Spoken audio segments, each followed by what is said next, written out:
Oke, ini udah muncul. Misalnya di sini tentu aja ada ya ini repo name tentu aja ya. Kita butuh juga kita manfaatin Copilot ya di sini. Modding repo language. Oke, Java. Ini menarik juga nih. Ada bahasa pemrogramannya. Halo semuanya, nama saya Aji dan di video ini kita bakal belajar dasar-dasar Next.js.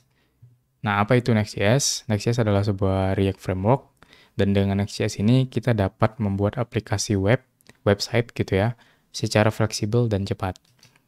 Buat yang belum tahu apa itu React, React adalah sebuah library bukan framework, JavaScript untuk membangun antarmuka pengguna yang interaktif. Kita bisa cek langsung di websitenya nextjs.org. Jadi di sini ada logo Vercel si pembuat Next.js-nya. Di sini kita dijelaskan kalau misalkan kita harus paham React. Jadi kayak paradigma dasar React kita harus paham. Tapi kita bakal belajar dulu dasar-dasarnya. Jadi jangan khawatir kalau misalkan belum paham sama sekali, misalkan baru belajar HTML atau JavaScript dasar gitu ya. Oke, React itu kita jelaskan singkat. React itu adalah library, sekali lagi, untuk bikin UI. Jadi misalnya di sini ada komponen-komponen, kita dikasih kayak kebebasan gitu sama si React untuk gimana bikin komponennya itu. Jadi disebutnya itu unopinionated. Jadi nggak ada kayak ketetapan khusus gimana caranya bikin komponen. Jadi bebas gimana developernya.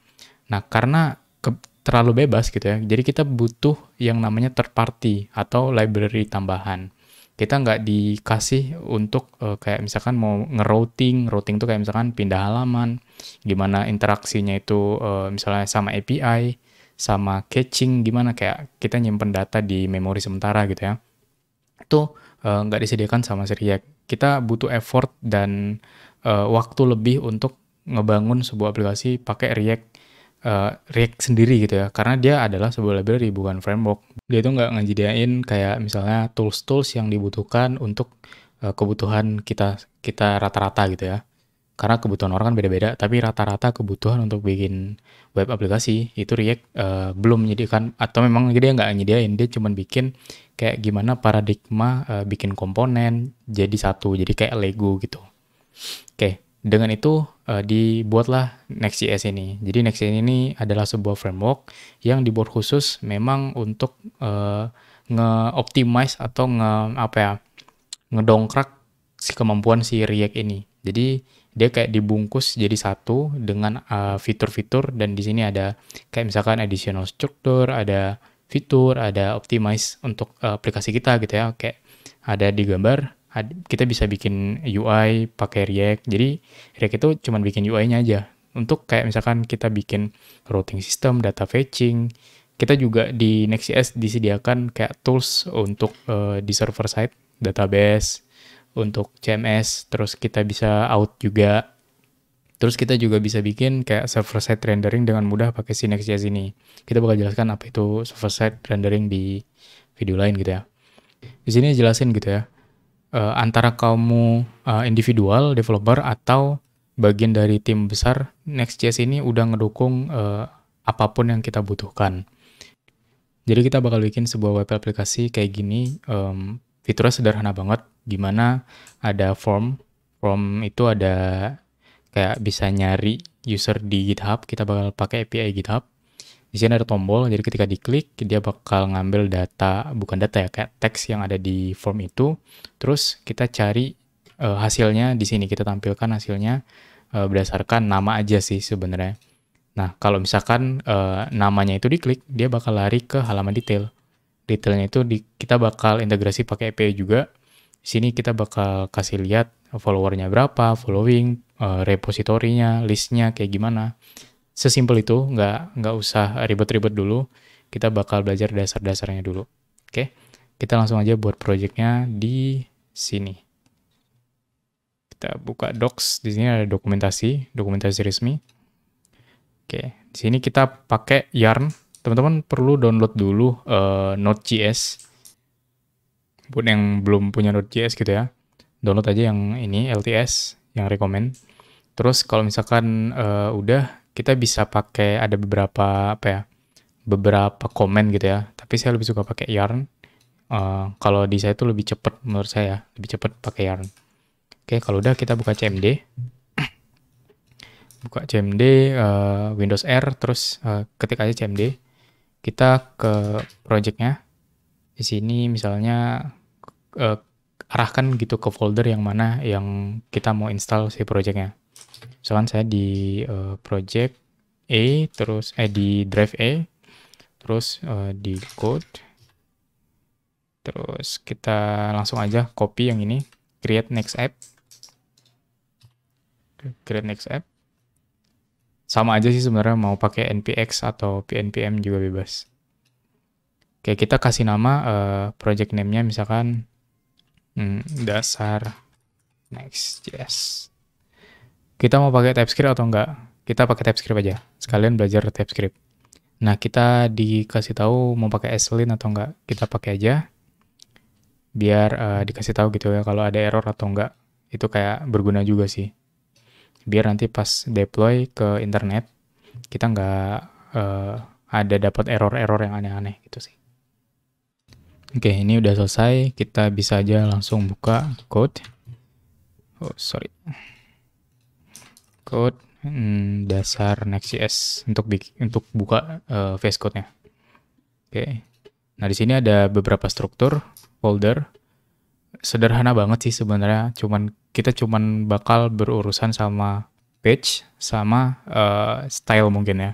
Kita bakal banyak berurusan di folder page ini. Nah, di folder page ini udah di-generate langsung ya sama si Next.js.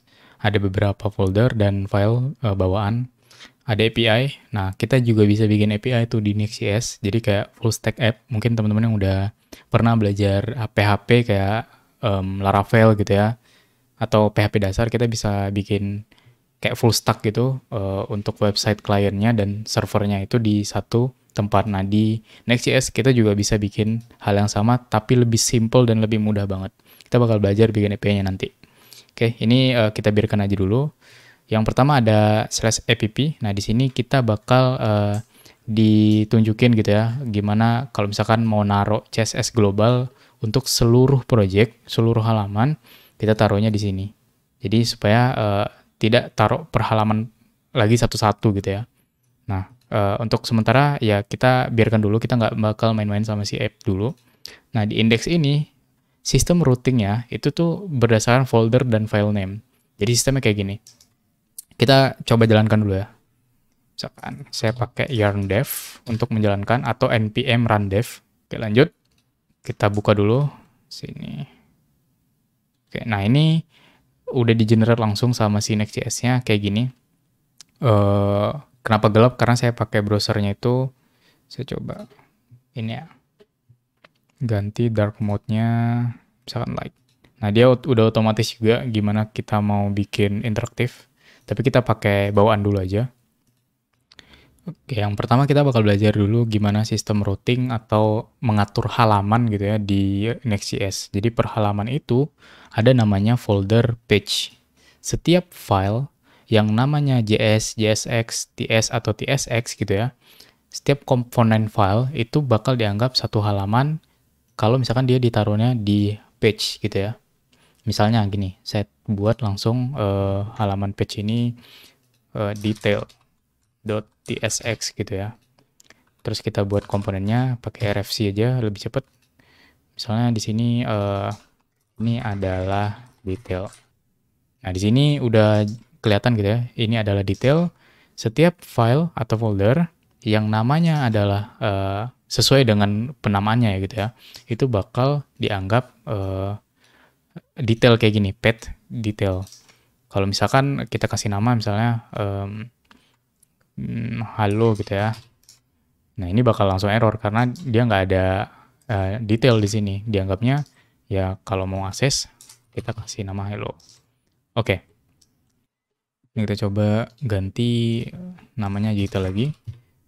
Selain kita bisa bikin halaman melalui file, kita juga bisa merapikan gitu pakai folder. Kita bisa pisahin gitu setiap halaman di sini harus di bawah page gitu atau di dalam page gitu ya. Misalnya detailnya kita pindahin ke folder detail. Dia bakal error sih sebenarnya. Oke. Dia bakal error karena dianggapnya itu karena ada dua detail gitu. Dia bingung gitu. Dianggapnya itu dia bakal ada path baru. Jadi kayak gini. Oke, kalau dia mau dianggap jadi root detail, dia harus kasih nama index. Oke, kita coba lagi. Nah, dia langsung bisa. Oke, kayak gini.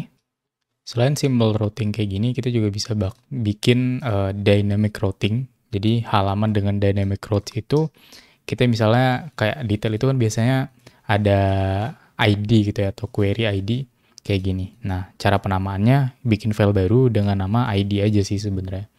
Atau apapun itu, yang penting dia penamaannya kayak gini. Sebentar. id.tsx. Kita rfc lagi. Ini kita kasih nama misalkan detail. Yang detail tadi karena dia index, kita kasih nama lagi index. Misalnya kayak gini. Kayak gini. Ini adalah detail dengan ID gitu ya. Oke, kita coba buka lagi di sini. Kalau dia detail aja, dia bakal diarahin ke si index ya. Tapi kalau misalkan kita mau kayak misalnya detail apa gitu ya, detail dengan ID 123 gitu ya, 12345. Nah, dia bakal diarahkan ke file yang ini. Oke. Kalau misalkan kita mau ngelempar, kita juga bisa nih ngelempar si detail ini ke sini. Caranya kita perlu panggil use router di halaman ini. Const router sama dengan use router.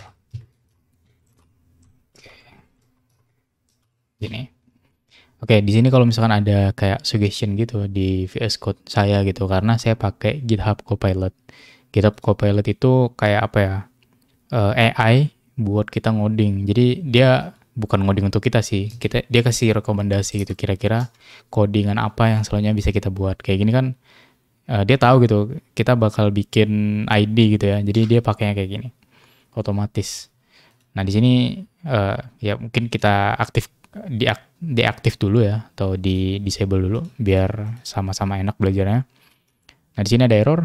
Errornya itu adalah React component names must start with uppercase. Oke, siap. Kita ganti dulu uppercase dulu.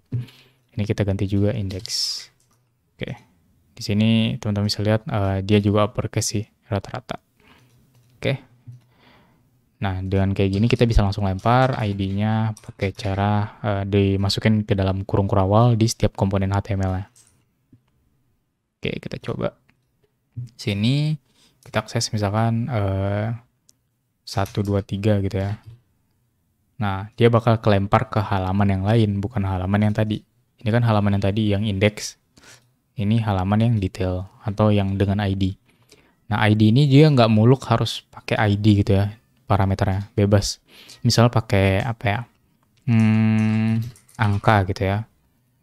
Di sini misalnya coba kita cek dulu. Nah, dia bakal error karena bukan error ya, dia nggak bakal muncul si ID-nya karena dia nggak ada ID di sini. ID-nya itu dia angka. Kita kasih aja namanya angka di sini. Jangan lupa ini juga kita ganti.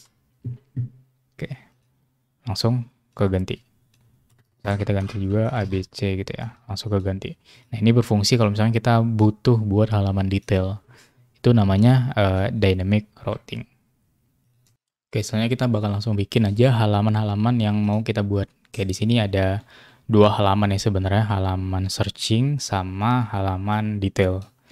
Oke, di sini halaman searchingnya kita kasih nama index aja bawaan di sini. Oke, untuk detail kita kasih untuk detail kita harus pakai ID atau apa ya namanya, username aja lah. Username ini kita hapus. Ini juga kita ganti username. Detail halaman untuk username. Oke, kayak gini. Jadi yang halaman index tadi kita buka, ini bakal berisi halaman search. Nanti ada list komponennya. Terus kalau misalkan dia diklik detailnya, dia bakal langsung masuk ke halaman detail. Terus username-nya, misalkan username-nya ya username aja gitu ya. Nah, kayak gini. Nanti halamannya sesuai dengan yang ada di Figma atau desainnya. Oke. Pertama kita perlu install atau tambahkan CSS. Jadi karena saya males bikin CSS dasar, kita bakal bikin atau tambahkan pakai Tailwind CSS. Banyak banget sih sebenarnya CSS yang bisa digunakan, bisa Bootstrap, bisa ada banyak lah ya. Tapi saya pakai misalkan tailwindcss.com. Nah, di sini bisa buka docs, terus bisa cari di sini next gitu ya. Nah, di sini search aja di dokumentasi next install Tailwind CSS with Next.js. Oke, di sini kita ambil yang bagian ini. Oke, mungkin pakai ini aja. Terus kita buka lagi. Tambahkan apa ya, comment line. Yarn dev, yarn add. /d ini dev ya, artinya kita perlu install dev environment di sini. Kita coba install dulu. Oke, ini udah sih. Tinggal kita install sesuai dengan instruksi dia. Kita perlu tambahkan npx tailwind css init. Di sini kita panggil.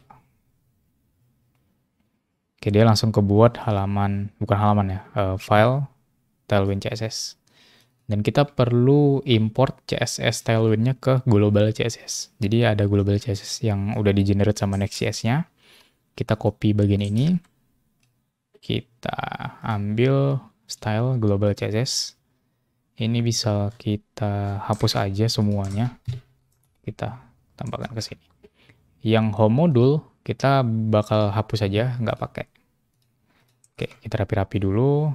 Terus halaman indeksnya juga kita rapikan aja di sini.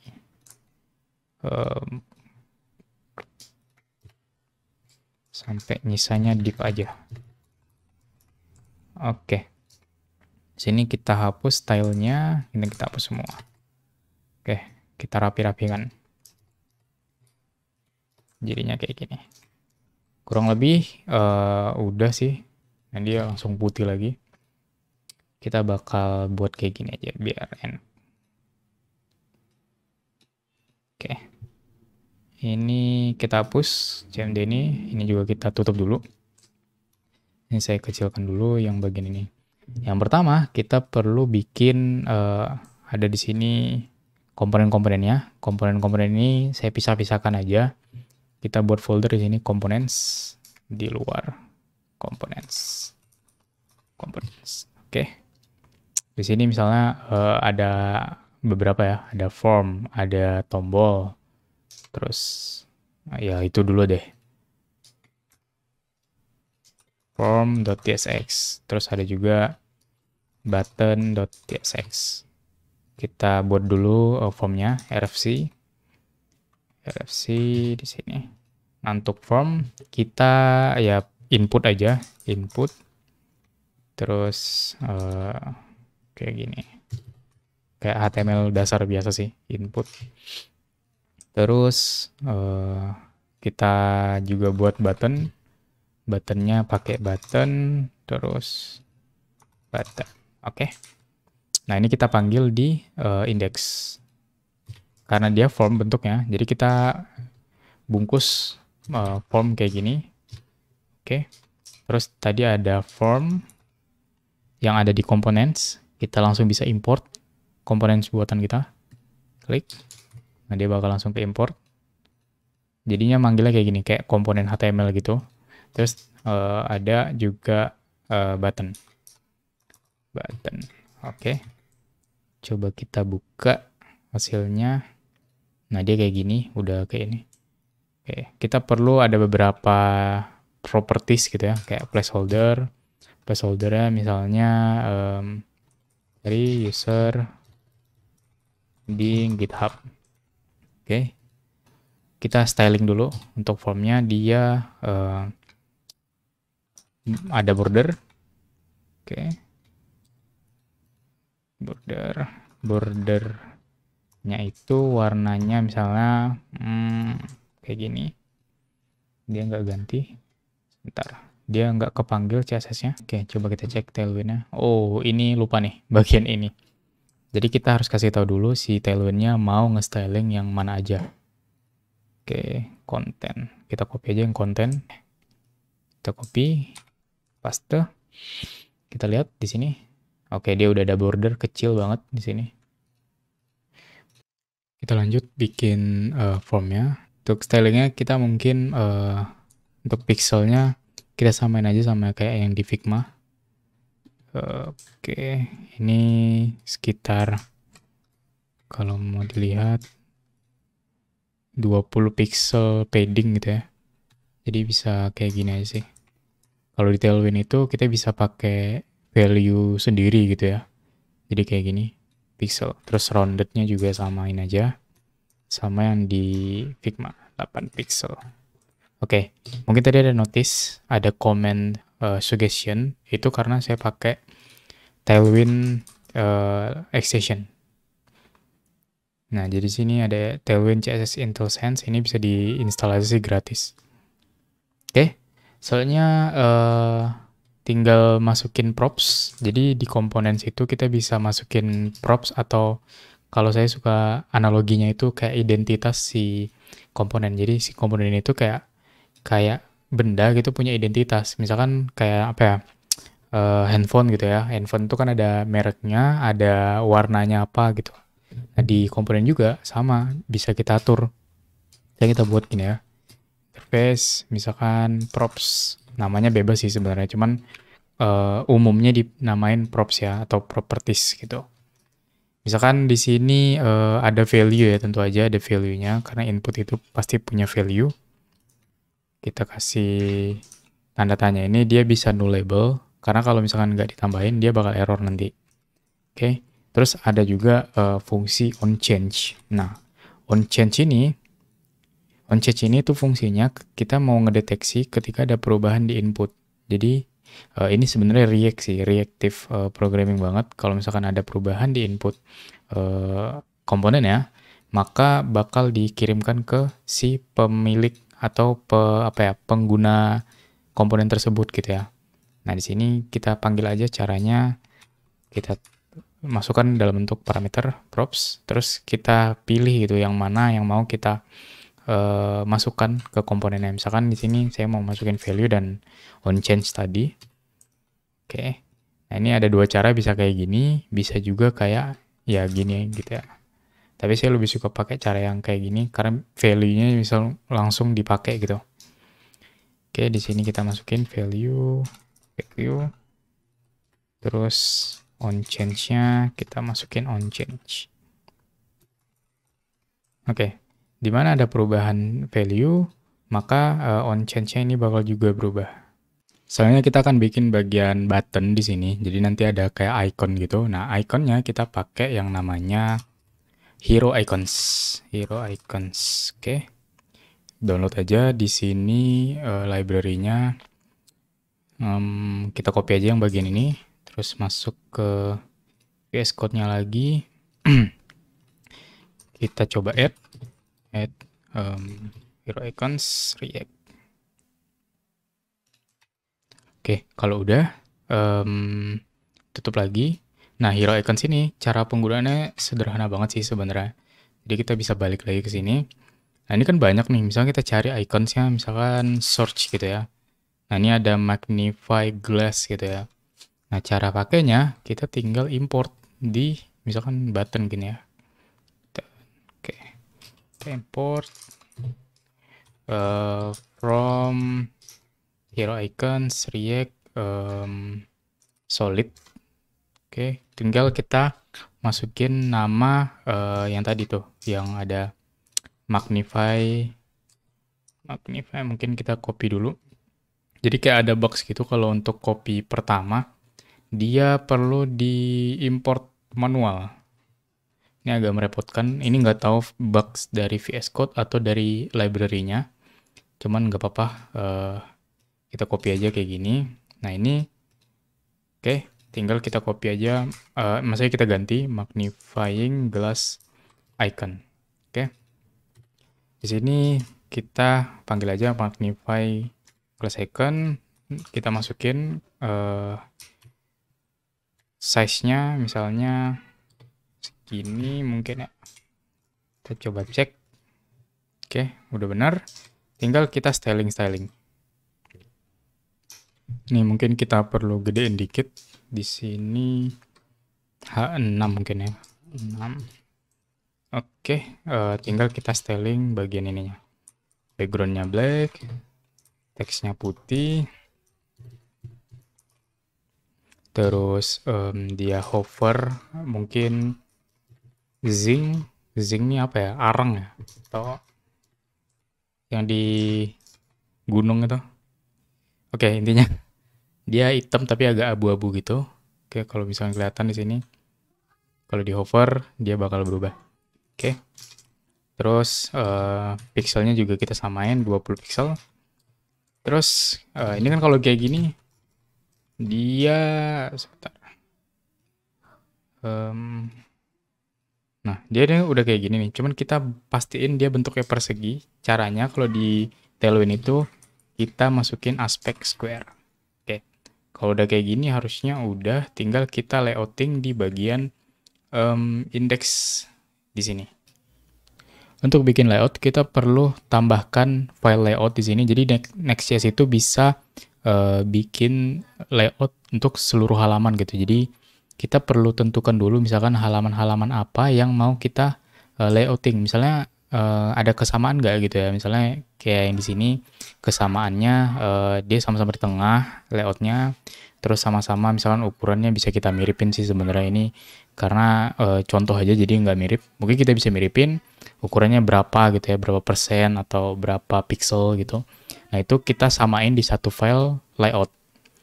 Oke, tinggal kita buat di halaman mana yang mau kita buat. Misalkan saya buat di page karena saya mau general gitu ya layoutnya. DSX. Oke, kita RFC. Dia kayak komponen biasa gitu ya. Oke, kayak gini. Terus kita styling aja langsung. Kita pakai flex. Min screen. Min screen itu supaya dia minimal gitu ukuran si panjangnya itu atau tingginya itu seukuran screen atau lebar, bukan lebar ya, tinggi layarnya. Terus main ini juga kita kasih dia biar ke tengah M auto. Terus mungkin lebarnya bisa 1/3 aja. Oke. Nah di sini kita perlu lempar props. Propsnya itu kita kasih nama children. Sebenarnya ini bawaan dari Next.js-nya, children. Terus kita pakai propsnya itu bawaan juga props with, kalau saya nggak salah props with children kayak gini. Oke, ini bawaan dari React sih sebenarnya. Kalau udah, tinggal kita masukin aja di mana kira-kira komponen nanti dimasukin. Misalkan saya di sini ya. Jadi setiap semua halaman ini dia bakal dibungkus sama si div ini. Oke, semua komponen yang ada di sini, index, detail, itu bakal dibungkus sama halaman ini. Jadi kita nggak usah styling satu-satu untuk halamannya. Oke. Terus kita juga bisa nambahin, misalnya pengen nambahin footer gitu ya. Footernya misalkan di bawah screen ini ya. Misalnya kita bikin tag baru di sini. Kita bikin komponen footer. Oke. Ini saya copy aja. Sorry banget karena kita biar belajar aja biar cepet gitu ya. Jadi kira-kira footernya kayak gini, ada belajar Next.js dengan baris kode gitu ya. Ada bordernya dan lain-lain. Kayak footernya kita copyin aja langsung kita import ke sini footer. Oke. Nah, cara implementasinya tergantung karena tadi saya pengennya di semua halaman, jadi saya implementnya di halaman app ini. Kita panggil layout. Ini biar rapi gini. Oke. Kita rapihin. Kita panggil layout. Oke. Ini ada error. Oke, ini kayaknya export default function layout bla bla bla. Ini kita perlu gedein layout. Oke, mantap. Kalau udah, oh dia unreachable, ini kita perlu hapus kayaknya. Oke, giniin aja biar satu baris gitu ya. Harusnya udah kayak gini, kita coba cek lagi. Nah, dia udah ke tengah, tapi ini belum kita styling, ini stylingnya di level index, halaman index ya, di home gitu ya. Kita coba untuk styling yang index. Kita tutup, kita buka yang index lagi. Kita masukin di sini styling formnya. Dia berupa flex, self-center. Saya nggak bakal jelasin untuk stylingnya ini maksudnya apa gitu satu-satu, karena kita bakal fokus di bagian Next.js-nya saja. Terus SpaceX 3. Oke, kita buat on submit-nya nanti. Terus di sini kita perlu buat untuk buttonnya props juga. Interface props. Oke. Nah, props ini tuh ibaratnya kayak identitas atau ciri-ciri komponen. Jadi kayak setiap komponen itu punya ciri-ciri masing-masing. Misalkan namanya apa, warnanya, bentuknya, dan lain-lain. Nah, di sini saya pengen masukin tipe aja sih sebenarnya. Type, dia kayak gini.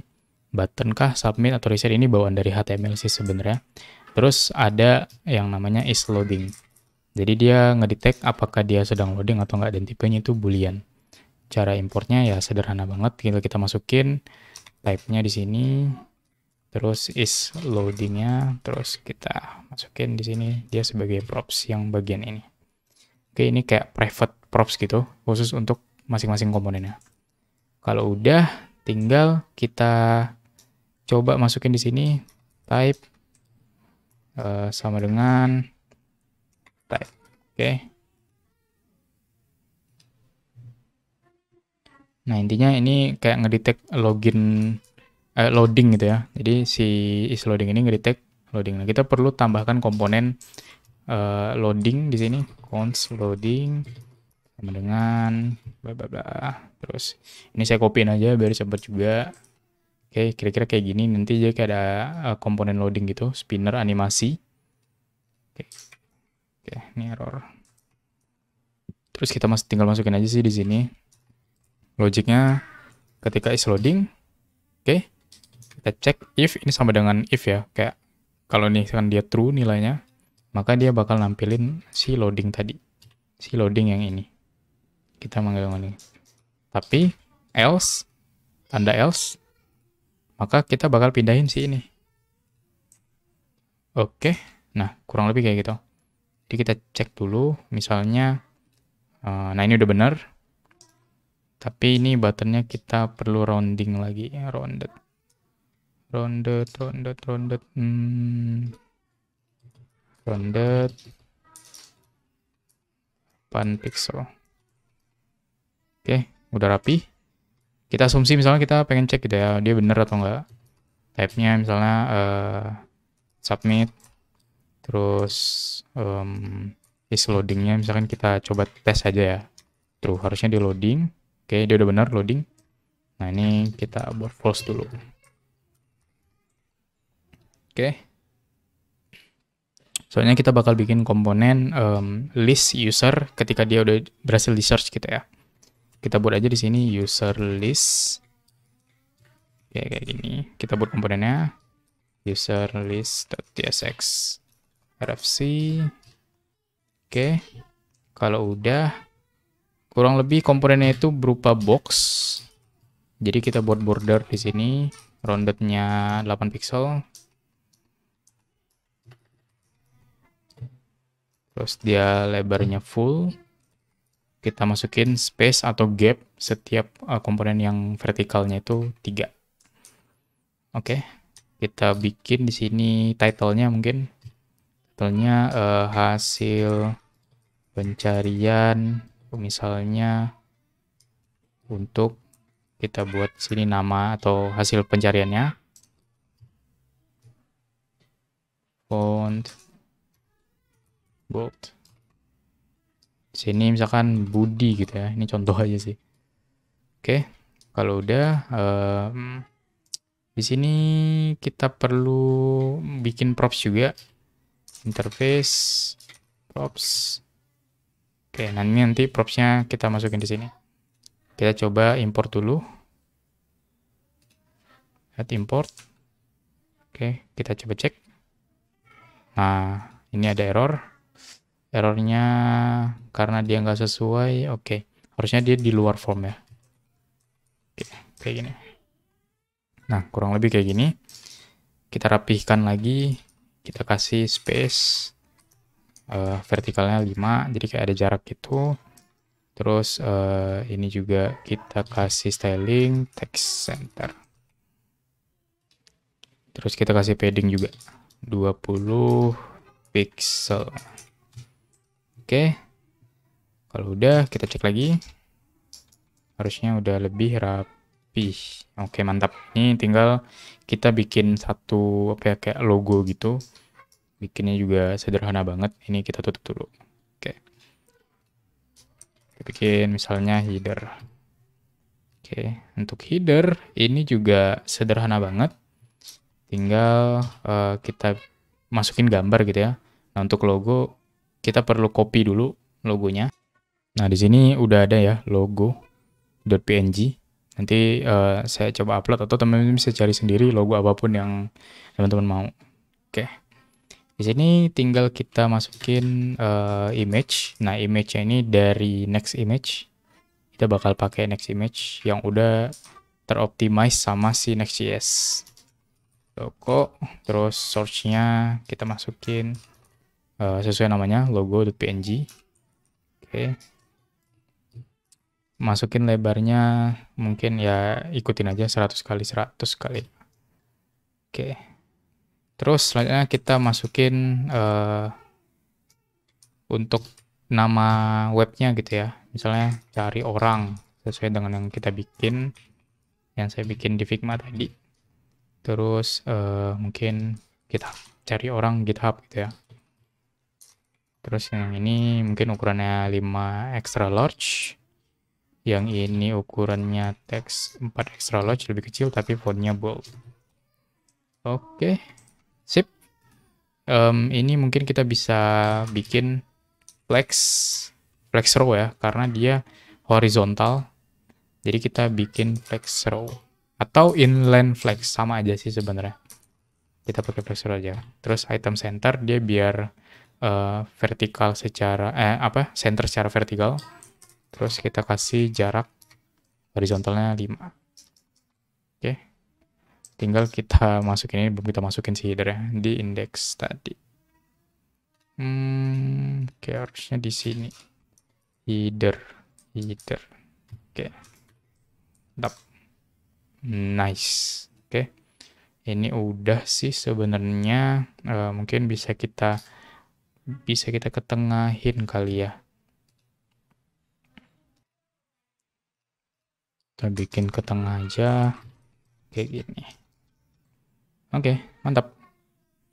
Oke, dia nggak harus perfect banget sih. Yang penting kelihatan aja bentuknya kayak gitu. Oke, ini layoutnya sebenarnya udah. Tinggal kita integrasi aja ke API GitHub. Caranya kita cari aja di sini GitHub API. Oke, kita bakal pakai yang namanya search API. Oke, search user. Nah, kita bakal pakai API yang ini. Jadi logiknya tuh sederhana banget. Kita masukin query-nya, misalkan query-nya Bill Gates gitu ya. Ini contoh aja sih. Nah, nanti dia bakal munculin kayak properties namanya, gambarnya. Oke. Mungkin kita bakal ambil nama dan gambarnya aja sih. Kalau udah, nah ini kita perlu masukin title dulu deh, biar rapi. Untuk masukin title di next, sederhana banget. Kita tinggal bikin aja di sini head. Terus sini title. Oke, sip. Ini berantakan.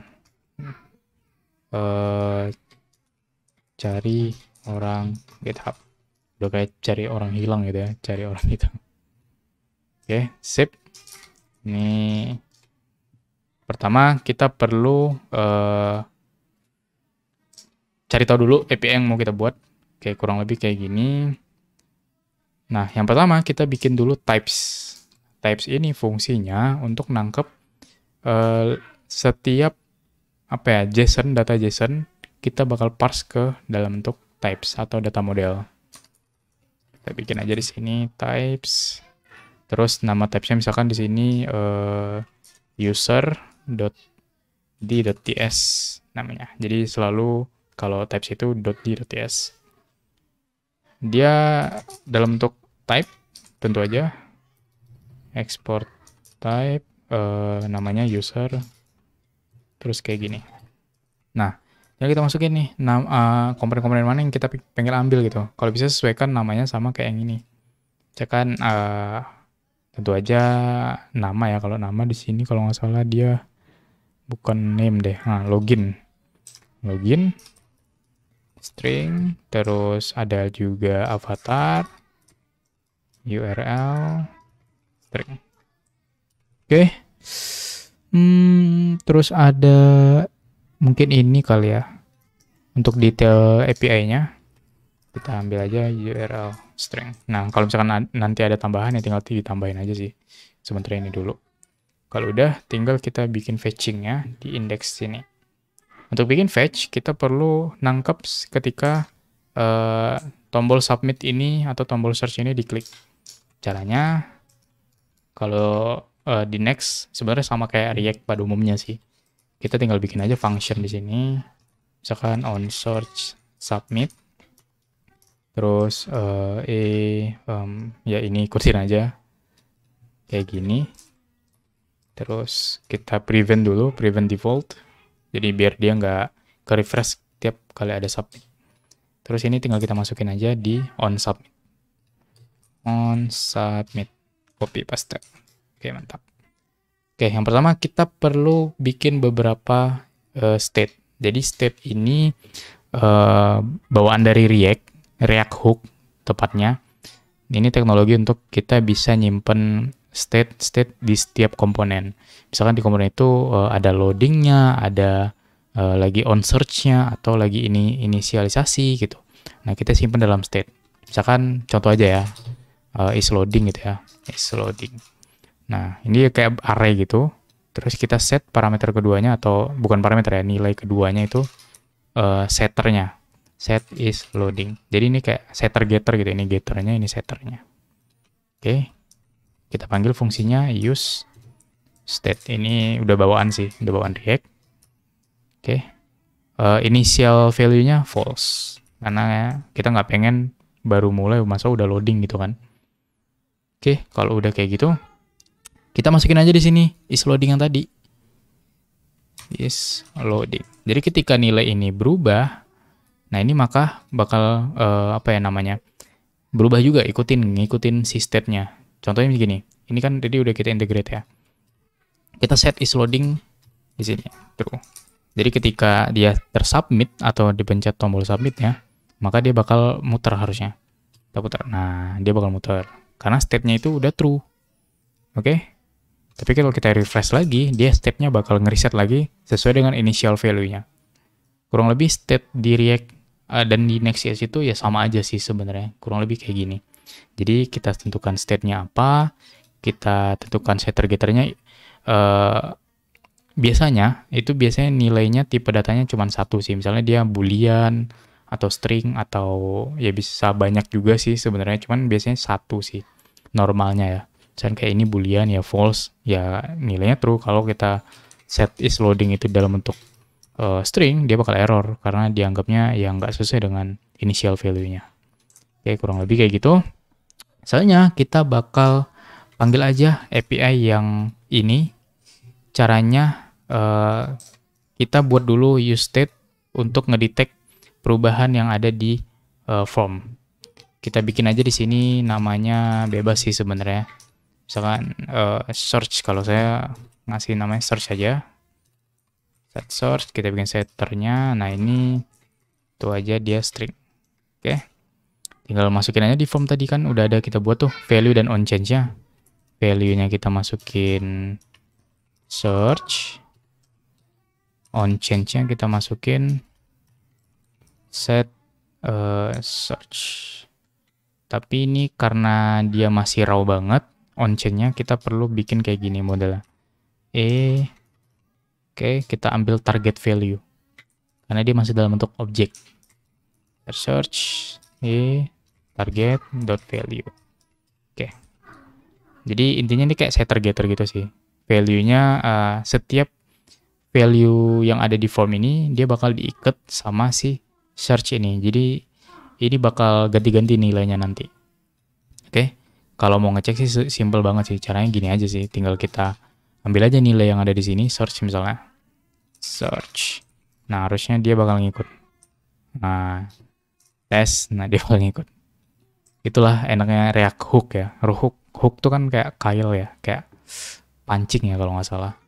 Jadi dia bakal mancing apapun yang kita panggil gitu. Nilainya sesuai dengan tipe datanya tentu aja. Oke, kalau udah di sini kita panggil aja fetch. Ini kita hapus dulu. Tapi kita cek dulu ya, kalau search-nya itu dia nggak sama dengan null atau dia nggak kosong, maka ya kayak gini aja sih, sederhana aja untuk kondisionalnya. Kita set loadingnya true dulu, karena dia pasti lagi nyari dulu gitu kan. Terus kita panggil aja fungsi fetch, ini udah bawaan dari JavaScript sih sebenarnya, Node.js. Oke, di sini kita pakai untuk conditional apa ya namanya, conditional value string. Jadi pakainya kutip yang kayak gini, yang biasa di escape, di tombol escape. Oke, deket tombol escape. Tinggal kita masukin aja API-nya yang di sini tadi. Kita ambil bagian ini aja. Oke. Kita copy paste. Terus ini kita masukin search. Jadi ketika search ini kayak query-nya gitu ya. Ketika dia di search, dia bakal masukin manggil API-nya. Oke, terus di sini kita bikin then kita parse ke JSON, terus then kita ambil lagi datanya kayak gini. Oke, kita bikin finally dulu. Finally kalau misalkan prosesnya semua udah selesai, kurang lebih ya kita sih cuman matiin loadingnya aja sih, nggak ada kondisional lainnya. Oke, sini misalnya kita log dulu aja deh, log misalnya console.log. Oke, datanya kita coba cek ya. Kalau dia ada, kita klik kanan dulu, inspect element, masuk ke console, kita cari misalnya tes. Ini masuk ke console. Oke, tes. Nah, dia ada loading dikit, terus bakal muncul datanya. Kurang lebih kayak gini. Nah, ini kan ada 30. Ini kita batasin dulu, misalnya 10 aja gitu ya, biar nggak terlalu banyak. Atau 20 deh. Per page-nya itu ya 20 deh. Oke. Kalau udah, ini kan ya kita anggap aja ini udah sukses gitu ya, karena memang udah muncul datanya. Kita bungkus ke dalam bentuk variabel users. Dia adalah user yang udah kita buat types-nya tadi yang di sini. Oke. Terus user ini adalah data.items. Ini kita coba fix dulu, import. Oke. Pastikan nih yang ada di sini itu ada di sini. Jangan sampai ini nggak ada di sini. Sorry, nggak ada di sini, tapi kita buat gitu, types-nya ngasal gitu misalnya, atau typo, itu bakal error atau nggak muncul datanya. Oke, kalau udah, tinggal kita bikin di sini types tambahan untuk value lainnya. Jadi kita buat misalkan apa ya, misalnya search res gitu ya, search res.d.ts, export type search res sama dengan kurang lebih kayak gini. Terus isinya sih ya list users. Oke, user kayak gini. Terus query-nya atau ya search aja gitu ya. Jadi kita bakal simpen atau bungkus ke dalam search res ini. Dan ini bakal dikirim ke search result yang di bawah, yang box bawah tadi. Jadi kita mau kirim ke sini datanya. Oke. Kurang lebih logiknya sederhana banget. Nggak ada yang ribet lah. Pasti bisa ikutin semuanya. Oke. Search res. Search res. Kita masukin ke sini datanya. Sama dengan, nah ini error, kita perlu masukin search-nya. Nah, sama dengan search yang ada di sini. Oke, query-nya gitu ya. Terus users sama dengan users yang ini. Oke. Nah, kita perlu bikin baru berarti di sini. Set result. Mungkin result ya namanya. Result set result. Result ini ya hasil searching-nya gitu ya. Kita bungkus state. Misalnya search res. Sorry. Kayak gini. Oke. Mungkin 0 dulu kali ya. Oke, initial value-nya 0. Jadi kita perlu masukin data types keduanya 0. Jadi ini kayak antara search res atau 0 gitu nilainya. Itu bisa dua-duanya. Tapi kalau misalkan kita cuma satu, ya nilainya kita harus search res. Kalau enggak ya nggak bakal bisa masuk gitu. Kalau udah sih harusnya kita bisa masukin di sini set result. Search res. Oke. Kalau udah tinggal kita masukin di sini. Coba kita panggil aja deh ya. Search. Oh sorry, result. Harusnya error kalau kita nggak masukin stringify di sini. Sorry. Oke, coba kita cek. Nah, dia masih 0 tentu aja karena kita belum cari apa-apa. Misalkan cari nama saya gitu ya, Farezi. Nah, dia bakal muncul datanya di sini. Data ini kita pengen bentuk dalam bentuk list gitu ya. Jadi kita lempar aja di user list. User list ini kita perlu tangkap hasilnya. Hasilnya itu ya kita bikin aja misalnya di sini users sama dengan, atau ya langsung aja masukin result search res. Ini kita fix dulu. Oke. Kita masukin di sini result props. Oke. Kalau udah ini wajib hukumnya gitu, kalau nggak merah, kecuali kita tambahin ini. Saya sih lebih suka tambahin null label aja sih, supaya nggak ada kayak error gini gitu. Oke, kalau udah kita masukin aja result tadi. Oke. Nah, tapi kita kayak ini ada error. Unexpected value which component declare inside. Oh, dia bisa null label. Kalau bisa null label, kita bakal bikin logic di sini. Dia bakal muncul kalau misalkan resultnya itu nggak null. Nah, atau ya kayak gini gitu. Itu sama aja kayak gini sih. If result tidak sama dengan null gitu ya. Oke.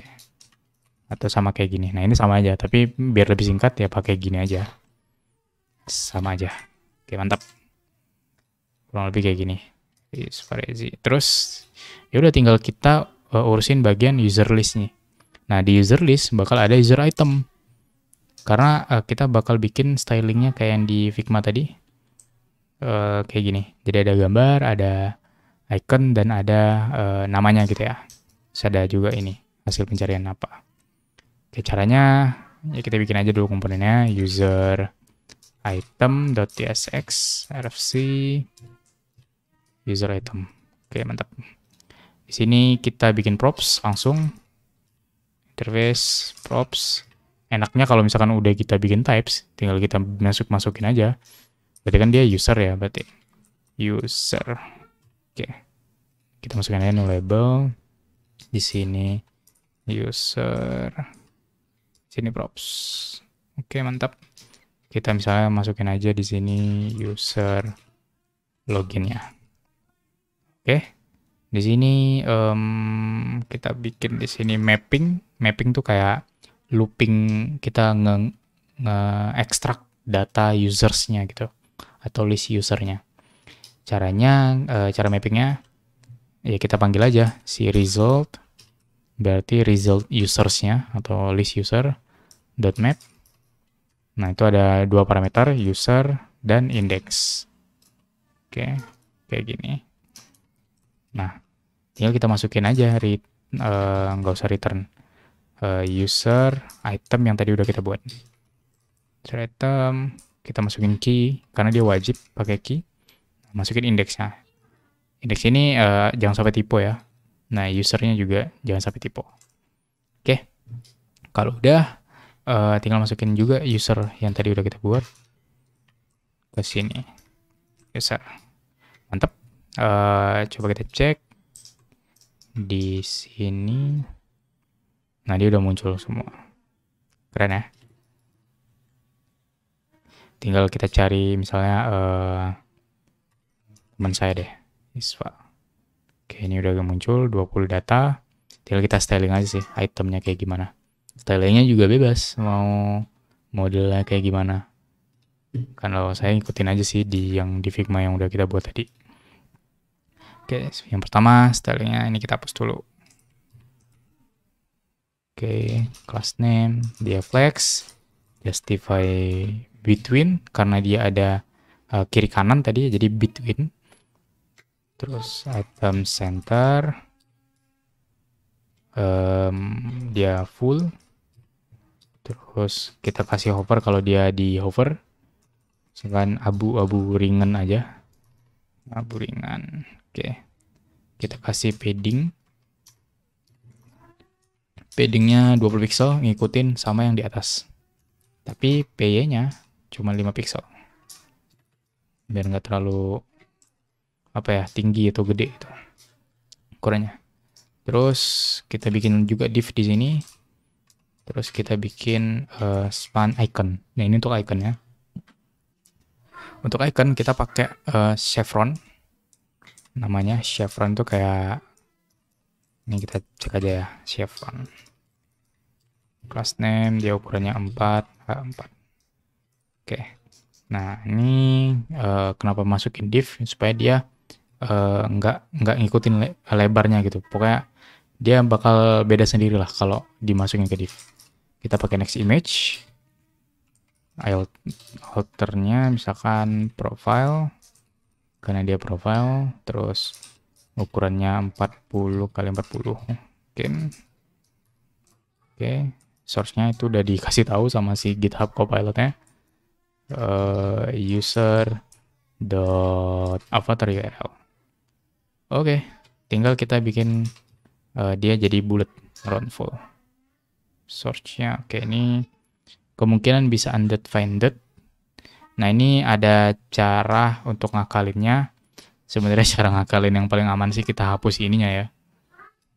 Nah, supaya dia nggak ini. Ini nggak apa-apa, ini nggak mungkin juga kita masukin user item kalau misalkan usernya nggak ada gitu ya. Oke, kalau udah kayak gini harusnya coba kita cek. Oke, ini ada error. Kita refresh. Ganti variasi.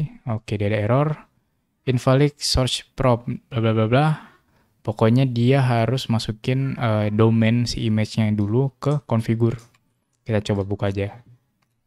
Nah, ini aturan dari next image sih. Ini kita kayak ada izin dulu gitu sama si konfigurasi Next.js-nya supaya ngizinin domain yang pengen kita masukin. Next.config.js. Terus ini kita masukin image. Oke, ini kita copy aja yang bagian ini.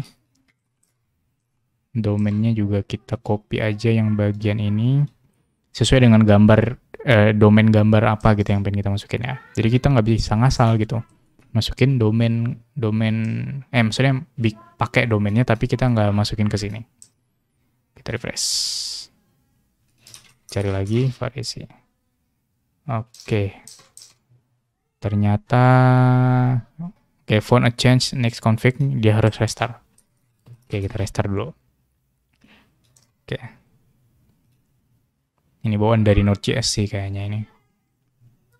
Coba cari lagi variasi. Oke, udah muncul. Tinggal masukin namanya.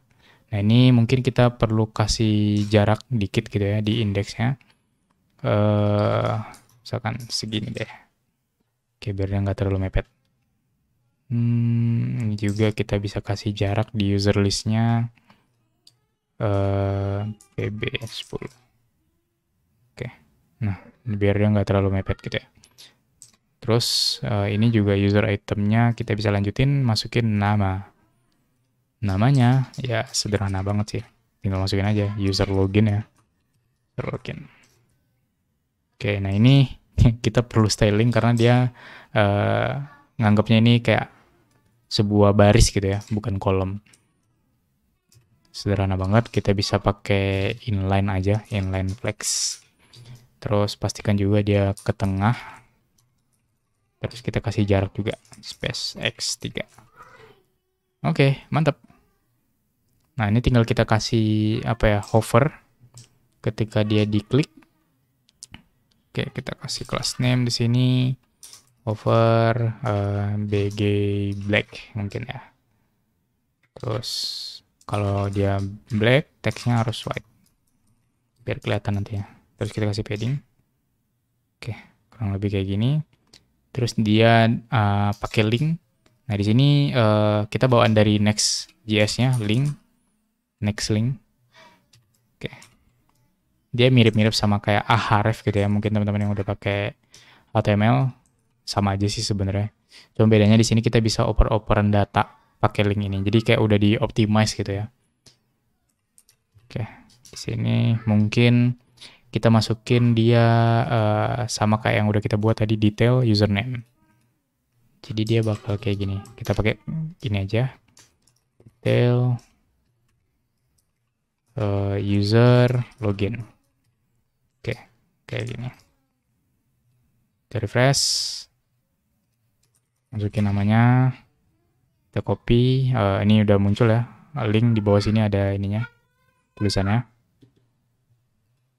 Nah, di sini detail halaman untuk variasi ada. Layout yang tadi kita buat juga udah muncul di sini. Karena udah global ya, global layout. Oke. Selanjutnya tinggal kita bikin halaman detailnya atau ya kita integrasiin sama API juga sih sebenarnya. Ini kita tutup dulu.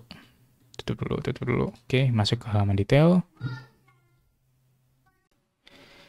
Kita sebenarnya udah pakai yang namanya data fetching. Jadi data fetching itu ya proses gimana kalau misalnya kita ngambil data dari API. Jadi kayak gini, ini kan datanya dinamis ya. Ini sesuai dengan requestan kita atau requestan si user. Nah, data fetching itu di Next.js ada beberapa jenis.